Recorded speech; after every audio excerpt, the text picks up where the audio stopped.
All right, we've got two chunks of memory that we're going to talk about that Java uses: stack memory and heap memory. All right, the heap is this big, large amount of memory.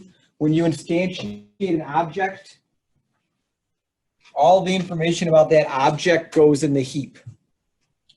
So everything about Jeff, Kelly, and Juliet is in the heap. Local primitive values live on the stack. That means if you create a method and you call that method and that method instantiates primitives, those go on the stack in this other section. Reference variables also live on the stack. So you create this object, Jeff. It lives in the heap, but the thing that we printed out, when we printed out a lion, my lion is the reference to Dan, that lives in the stack. Objects created with a new operator live on the heap, and we use references to access them. Okay, all right, this is a non-intuitive thing. All right, so when we create these, you can think of these as lions. Actually, these are scanners, right? So scanners are objects like lions are objects. And then over here, we've got the references to them. Look at that. That's sort of what it looks like when we printed up a line without looking at its name. So you can see that these two references point to the same scanner object.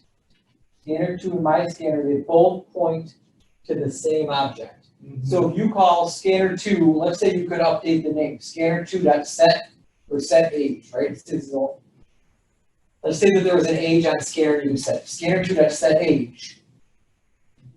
It would set the age on this thing. So when you check the age of my scanner, which is pointing to the same object, it would be updated because scanner 2 had already updated it. Memory. So just memory. Memory.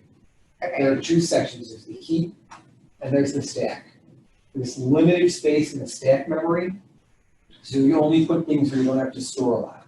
Primitives are sort of small.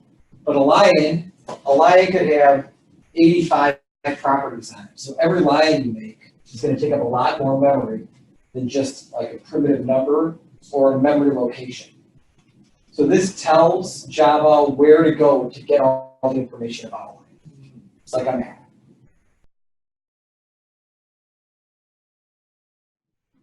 All right. We've got this memory. Your computer, how much memory does your computer have? You've got a 16 gig machine. You've got 16 billion bytes of memory.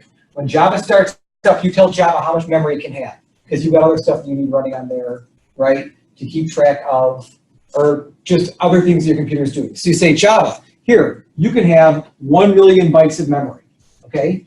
So you come in here, you said, Java, you can have 1 million bytes of memory. You start throwing things on the heap. You're creating lions. You got a whole bunch of lions. The lions are like bunnies. There are lions everywhere. You get to a point where you try to create your 250,000th lion, and Java says, I have no more memory to give you. I give up. Out of heap space. So you have to make sure that if you're not using a lion anymore, if you don't need the lion anymore, that you get rid of and free up that memory. And that's where this garbage collector comes in.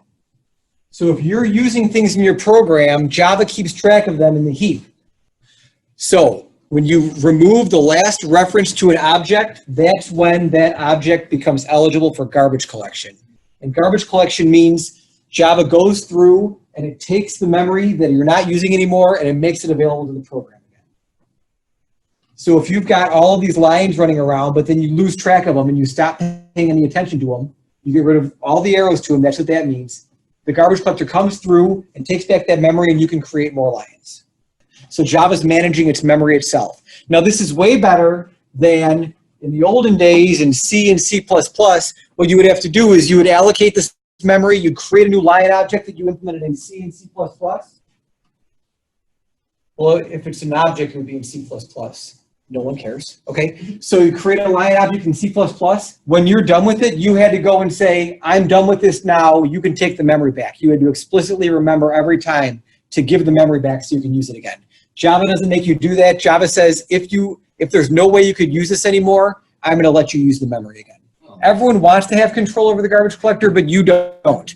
The Java runtime environment, the Java executable, runs the garbage collector whenever it wants to. And there is this sneaky, terrible thing that's built into Java where you can say, go collect garbage. And then the Java runtime environment reads that, executes that line, and says, I don't feel like it. And it doesn't have to execute it. You have no control over when the garbage collector runs. You can give some, you can probably give some parameters when you start up to give the garbage collector hints, but in code, you can't control when the garbage collector runs. Okay, yeah, so that last point. Objects on the heap are eligible for garbage collection when there are no more references pointing to them. It makes sense, right? When you've got nothing pointing to this guy anymore, there's no way to set anything to it. There's no way to set another variable to point at it because you've lost the reference to it. So you can't use it anymore. If you have a reference to an object and you don't want it to point to that object anymore and you don't have another object to point it to, so let's say I wanted to remove the reference to Fred, I don't have to set my lion to another lion. I can just set it to this special thing called null. When I set it to null, I no longer refer to the object.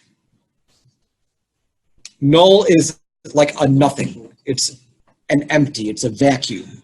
It's not zero, it's not an empty string, it's nothing, it's null.